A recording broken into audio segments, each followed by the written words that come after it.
Ariela, and I'm a social entrepreneur from El Salvador and the founder of Sequence Collection. Thank you for having me today. I'm going to speak about community as your superpower. The first time I experienced the strength of community was growing up in El Salvador during the Civil War. My brother was kidnapped, and during a time that involved a whole year of him being held ransom and captive underground, the whole country rallied protesting his kidnapping. I saw the power of community, of people coming together at every socioeconomic level, from protests to concerts to prayers all over our country, rallying for my brother's release. A year later, in 1996, my brother was safely released and came home. And I will never forget that, how at every level people were coming together to rally against this kidnapping. And so years later, when I launched Sequence, my company of handcrafted jewelry and accessories with the mission to disrupt the cycle of violence that limits at-risk youth in El Salvador, I started to walk this lonely path, as a lot of you who are here might resonate with this. As an entrepreneur, that lonely path of feeling alone and starting something on your own. Very quickly, I figured out that I couldn't do this alone. And a friend of mine suggested that I should apply to a program from Vital Voices, a program called Vital Voices Grow. Vital Voices is an organization that helps women leaders all over the world identify leaders who are working on the ground on social missions and different missions to improve their communities and to address global issues and the issues that are affecting all of us in different parts of the world. And so I applied to this program and got so much support, not only from the training but also from the mentoring. I got an amazing mentor to help me recraft my mission and the model of my business that then I could implement it and not only grow my business, but scale my impact. So that what I would like to say today, and what I would like all of you to think about is, this is not a path you could walk alone. There is a whole ecosystem built so we could plug in, and all these networks that are out there of women, of entrepreneurs that could really help us and that we could work together on these issues. I found through this network of Vital Voices, as well as a network from Aspen Institute that I applied as well, and now another network that I'm a part of, Miller Center, a lot of the help that we need through mentoring and programming to build our businesses and to also interact with many entrepreneurs around the world who are addressing issues that are similar to ours. So today, I know you're making the right step with joining Trade Plus Impact and this amazing network, but I would really encourage you all to continue to think about how we can all work together within networks to address the issues that are affecting our communities and our world.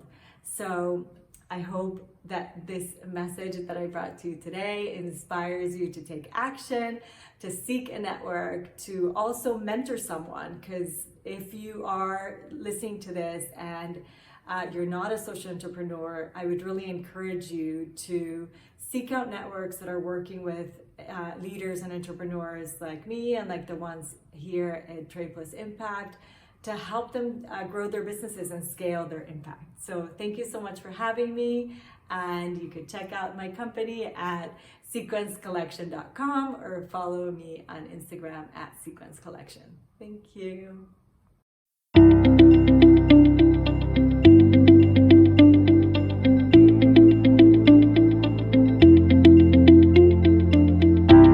Soy Daniela Ancira, soy miembro fundador de la Cana. Es una empresa social que surge de la experiencia de haber visitado un reclusorio en el Estado de México mientras yo era estudiante de Derecho.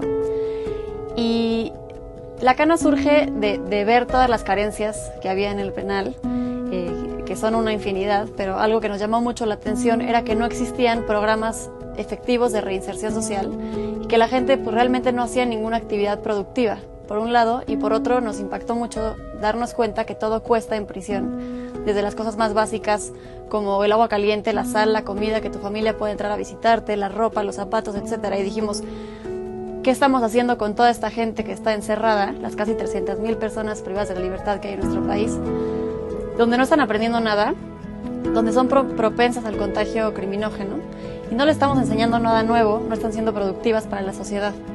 Y es así como surge la Cana. Para mí la Cana no tendría a lo mejor las palabras exactas para decirlo, pero son lo mejor que he conocido en mi vida, porque ellas te dan la oportunidad de sentirte una persona útil, de poder desenvolverte como un ser humano. Me ha cambiado mucho, me ha dado mucha tranquilidad, que aquí falta mucha tolerancia hacia las personas, eso es lo que me ha enseñado la Cana. Ellas fueron como una tabla de salvación, no sé, cuando llegaron y ver el trato que me daban a mí en lo personal y todo, como que me hacían salir de este lugar de algún modo. Me hacían sentirme ser humano, persona, porque era diferente el trato a lo que nos dan aquí. La vida aquí es muy complicada, la familia tiene un gasto emocional y aparte económico. Entonces el empezar a agarrar gancho y empezar a crear, me mueve mucho esta parte de crear. Entonces el empezar a crear y crear y crear, lo empieza a llenar y a llenar. Y aparte se te va el tiempo. Cuando veo, ya se pasó una semana, 2 semanas, un mes, un año. O sea, pero porque mantengo mi tiempo ocupado y en algo productivo y en algo que quizá me pueda servir afuera. Y me encanta porque me veo la cara de mi hija cuando viene y de, mira lo que hice, mamá, no manches, ¿qué lo hiciste? Sí, o sea, o mi familia, que ve que estoy aprendiendo algo. Para mí es eso. Voy a demostrarme primero a mí misma y luego a la sociedad que soy como cualquiera y que tengo valor y la valía y todos los valores y todo que merecemos, y los derechos también que merece cualquier ser humano. Realmente las mujeres que trabajan con nosotros y que han obtenido su libertad son mujeres que ya saben que pueden ser independientes emocional, económicamente, y que pueden realmente sacar adelante sus familias sin tener que recurrir a la delincuencia. Porque uno de los mayores problemas es que salen y no tienen nada, ni nadie. Entonces, pues obviamente eso los lleva a buscar dinero fácil y a delinquir nuevamente. Si tú les das todas estas herramientas, yo estoy segura que esta persona va a regresar a la sociedad a hacer un bien. Y mínimo le diste la oportunidad de cambio. Porque tan solo el trabajo que he desempeñado en este tiempo me permite saber que estoy forjando un futuro, sentirme una persona, y es mucho. No solamente es tejerlos, pegarlos, entregarlos. Simplemente es una ilusión de todo el mundo, ¿no? Porque todo el mundo tenemos todavía un niño dentro. Y a pesar, hay veces que nuestras creaciones, bueno, en mi caso yo las apapacho, les digo, me saliste bien, estás bonito, y me siento satisfecha con lo que entrego.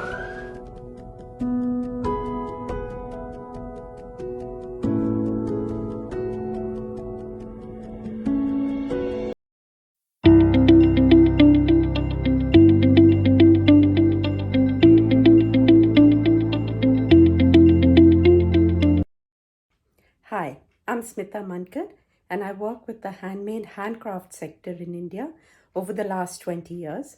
I want to share with you the amazing work by 3 fabulous organizations that I have been associated with. The first is Fab India, India's largest retailer of handmade, handcrafted products that uses traditional skills and works with artisans and craftspeople all across India, but sells to an urban contemporary audience through 350 retail stores across India. At Fab India, we created community-owned companies where we made artisans and craftspeople shareholders, and hence profit sharing in the companies that they supplied to. So we took the relationship beyond the traditional buyer-seller relationship and gave them shares, which earned them dividends and also capital appreciation. This was a fabulous model because it was the first time that they owned an asset like a share, a financial asset. And it started with having to explain to them what a share was, why they should buy it, and what wealth creation through this means really meant. But this model really epitomized inclusive capitalism and was a success for its time. The second organization I want to talk to you about is the Women on Wings Foundation, which is an Indian and a Dutch collaboration, where the mission, the big, hairy, audacious goal, is to co-create 1 million jobs for women in rural India. The Women on Wings Foundation brings Dutch experts to India, where they do a deep hand-holding with social enterprises and bring to them business knowledge and mentoring so that they can become more sustainable, more profitable, and in turn employ more women and offer more livelihoods. Why this model has really worked is because by giving a woman in a village a job, you can break the cycle of poverty in one generation. When women become the earning members in their family, they invest in their children, they invest in healthcare, they invest in education, and we have evidence that the cycle of poverty is broken in just one generation. The third organization I wanted to tell you about is called Creative Dignity. Creative Dignity started as a movement, as a collection of people like me and others who came together spontaneously in the first lockdown of COVID in early 2020 and realized that we wanted to do something together to help artisans in distress. Artisans in India are like daily wage earners and migrant labor, where if they do not sell, they do not earn. And if they do not earn, they do not eat. So Creative Dignity started as a WhatsApp group, started quite spontaneously, but came together to really bring relief to artisans when they needed it most, reaching the last mile artisan with money, with food, with medicines. We went on to do a digital literacy program, all remotely, where we partnered up with design students who were also sitting at home during lockdown, paired them up with an artisan, and developed catalogs for all the stock that they were sitting on in their warehouses and could not sell because retail and markets and bazaars were completely shut. So these digital catalogs were then taken online through a dozen online platforms that we partnered with, and we were able to generate sales and help artisans reduce their stocks and release cash and generate an income while sitting at home. Most of these artisans had moved online or had got in touch with their customers or consumers for the very first time. They had been used to B2B business, and for them, going B2C was a game changer. So these are just some examples. Fabulous work happening